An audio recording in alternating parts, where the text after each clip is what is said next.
Which running backs in Week 8 can help you win $1 million playing fantasy football? Here are your best buy and overpriced running backs.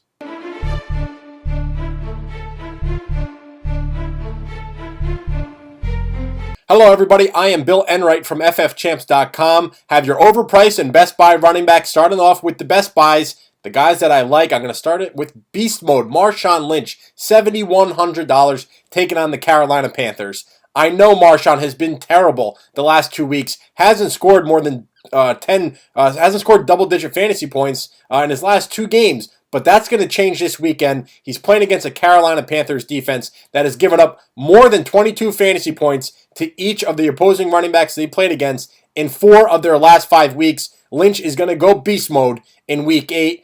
Andre Ellington is another running back I like at $6,500, taking on the Eagles. Ellington is averaging 23 fantasy points in the full point PPR format, which DraftKings is, in his last 2 outings, so that's good news if you plan on using Ellington. $6,600 for him.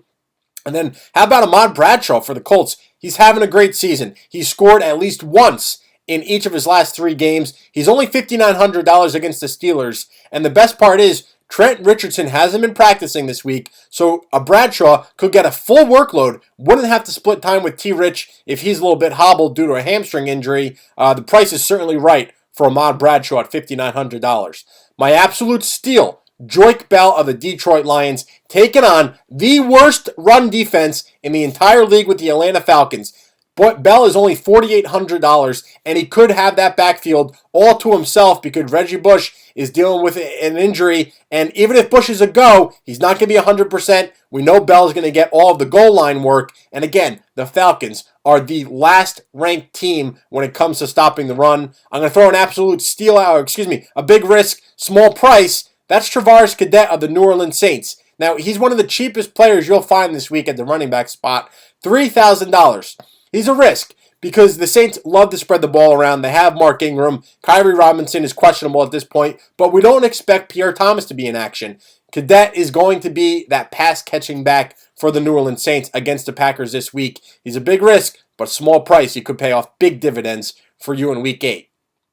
Overpriced running backs, guys that I'm staying away from. I'm going to start it off with Arian Foster, $8,400, taking on the Tennessee Titans this weekend. The matchups there, Foster's been on a tear, but at $8,400, I just think there's some other running backs of his caliber that are going to outproduce what Foster can do for you in Week 8. For that reason, I'm staying away. Also staying away from Shane Vereen taking on the Bears, $6,200. Now, the price is good, but Vereen hasn't had a game this year with over 11 carries. He's been doing it in the passing game. We saw him with the 2 touchdowns on Thursday night against the Jets. But if you're relying on a running back that hasn't had more than 12 carries or 11 carries all season long, you're not going to want to pay for someone at $6,200. Sticking with an AFC East running back, how about Chris Ivory for the New York Jets, $5,000. It's very clear that Ivory is the best playmaker on that Jets offense. But you know what? Playing against the Buffalo Bills, who have the #1 run defense in the league, I'm staying away from Chris Ivory because the Bills' defense have been shutting down opposing running backs. All right, so that's your best buy overpriced running backs. For more strategy and advice, head over to ffchamps.com/million, which will also get you a free ticket into the Week 8 Millionaire Maker Contest at DraftKings. You have a lineup question? Hit me up on Twitter @BillEnright. Good luck.